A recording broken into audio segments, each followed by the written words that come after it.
Okay, ఈరోజు రా కదలిరా, నేను గురుజాలకు వచ్చినప్పుడు ఈ పల్నాడు జిల్లాను ఒక్కసారి చూస్తే దద్దరెళ్లే విధంగా బ్రహ్మాండంగా స్పందించారు. ఇది చూస్తే తాడేపల్లి పిల్లికి వణుకు పుడుతుంది. అవునా కాదా అని మిమ్మల్ని అడుగుతున్నా. అవునంటే గట్టిగా చెప్పండి. తాడేపల్లికి వినపడేట్టుగా.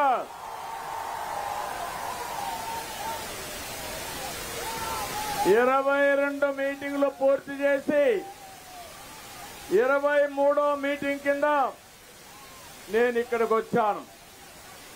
మీ ఉత్సాహం చూస్తున్నా.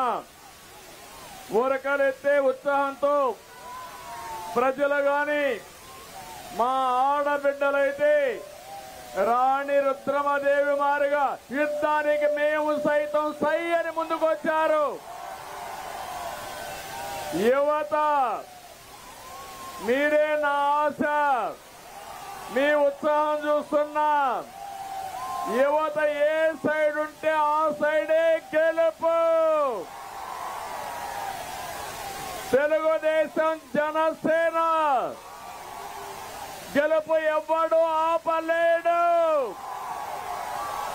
అడ్డం వస్తే తొక్కుకుంటా పోతాం తప్ప తెలుగుదేశం జనసేన అన్స్టాపబుల్.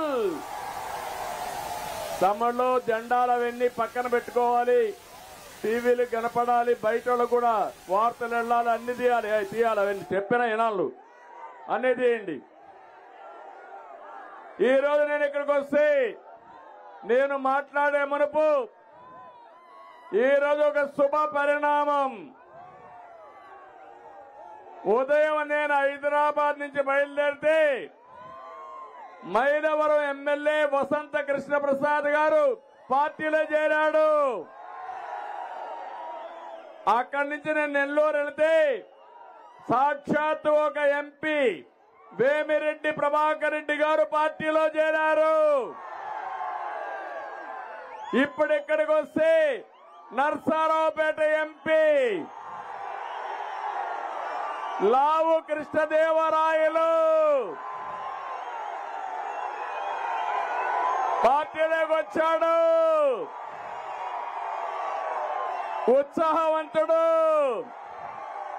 చదువుకున్న వ్యక్తి, స్వలాభం కోసరం కాదు, నిజమైన ప్రజాసేవ కోసం వచ్చాడు. అవునా కాదా? అవును అంటే గట్టిగా చప్పట్లు కొట్టి మీ యొక్క నేను అనుకున్నాను లావు కృష్ణదేవరాయలు గారు పార్టీలో చేరతారు. చేరిన తర్వాత ఈయనకు మంచి పేరుందా చెడ్డ పేరుందా అని మిమ్మల్ని అందరిని అడిగాను. గుర్తుందా? IVRS వచ్చింది. వచ్చిందంటే జైలుపైకి ఎత్తండి. శభాష్. అడిగితే మీరందరూ అన్నారు బ్రహ్మాండమైన వ్యక్తి, మాకు ఏమాత్రం అభ్యంతరం లేదు, మేము ఆమోదిస్తున్నామని మీరు నాకు సమాచారం ఇచ్చారు. అప్పుడే గెలిచిపోయాడు. ఈ ముగ్గురిని ఒకసారి చూస్తే రేపో ఎల్లుండో ఒంగోలులో మాగంట శ్రీనివాసరెడ్డి కూడా పార్టీలో చేరుతున్నాడు. తమ్ముళ్ళో మీరు ఒక్కసారి గుర్తుపెట్టుకోవాలి. ఒక దుర్మార్గమైన పాలన. ప్రజలకు సేవ చేయమని అడగడం లేదు. నీకు సీటు కావాలంటే డబ్బులు కట్టాలి, చంద్రబాబు నాయుడు తిట్టాలి, పవన్ కళ్యాణ్ తిట్టాలి, అప్పుడే సీట్ ఇస్తామని ఆంక్షలు పెడితే నీ సీటు మాకొద్దు, మేము తిట్టమని పెద్ద మనుషులు మంచి వాళ్ళు వీళ్ళందరూ. అవునా కాదా? అందుకే నేను స్వాగతం పలికా. ఈరోజు అందుకే రా కదిలిరా పిలిపించా. మంచి వాళ్ళు ఏ పార్టీలో ఉన్నా అలాంటి వాళ్ళకు కూడా స్వాగతం పలికి మన పార్టీలో ఉండే నాయకులకి ప్రాధాన్యత ఇచ్చి ఈ రాష్ట్రాన్ని అభివృద్ధి చేయాలని నా ఆలోచన. తమ్ముళ్ళు చెప్పాను, మీ అందరికి దించాలి, జెండాలు దించాలి, ప్లే కార్డ్స్ దించాలి. అర్థం చేసుకోవాలి అందరూ. నీకు కూడా తమ్ముడు అందరికీ కన్నా ఇక యుద్ధమే, అన్ని కూడా కింద దించండి. శరత్ అన్ని దించాల. ఏ తమ్ముడు నువ్వు కూడా జనసేన జెండా కూడా దించాలి వెనకనా. మీరు అర్థం చేసుకోవాలి, ఉత్సాహం ఎక్కువైతే మన మెసేజ్ వెళ్ళదు. ఇక్కడికి రావడమే తప్ప మీరు ఇక్కడ రాకూడదు. దిగా చెప్పి తీవయ్యా, చెప్పింది నాలా దిగు.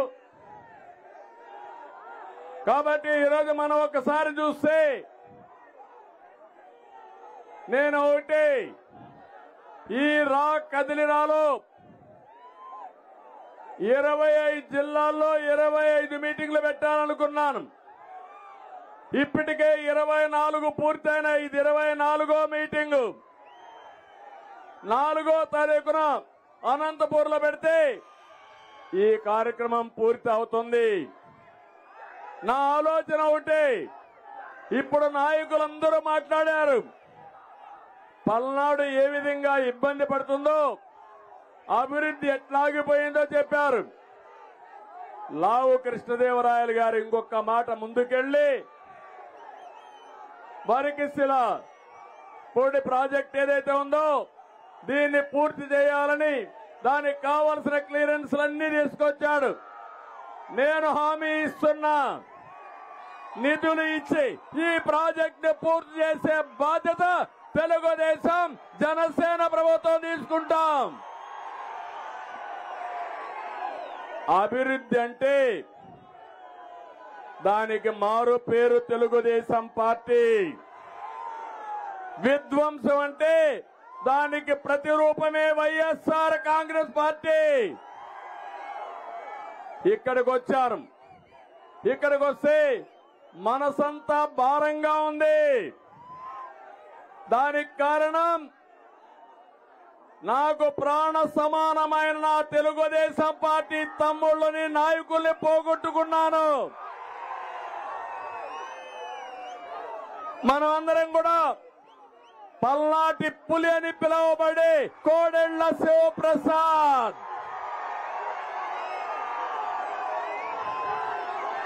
మానసికంగా వేధించి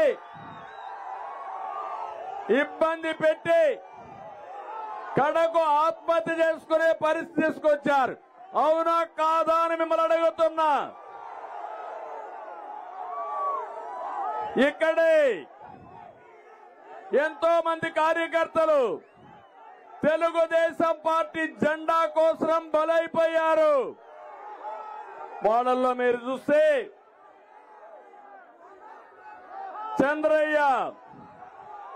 చంద్రయ్యని జై జగనను నిన్ను వదిలిపెడతామంటే నా ప్రాణం పోయినా పర్వాలేదని జై చంద్రబాబు జై తెలుగుదేశాన్ని ప్రాణం వదిలిపెట్టాడు. తమిళ్లో అలాంటి కార్యకర్త నా జీవితంలో మర్చిపోతానా అని మిమ్మల్ని అడుగుతున్నా. నేను నేరుగా వచ్చి పాడి మోశాను. మళ్లీ చెప్తున్నా, నా శరీరంలో ప్రతి అణువు నాకు గుర్తు చేస్తుంది చంద్రయ్య మరణం ఏ విధంగా జరిగిందో. ఖబర్దార్ గుర్తుపెట్టుకోండి. నేను కన్నెర్ర చేస్తే మీరు ఇంట్లో నుంచి బయట రాలేరు. అవునా కాదా? అవునా కాదా? జంగమహేశ్వర బాడులో ప్రాణాలు తీస్తారని తెలిసిన పార్టీ జెండా వదలనటువంటి జల్లయ్య గుర్తుకొస్తాడు.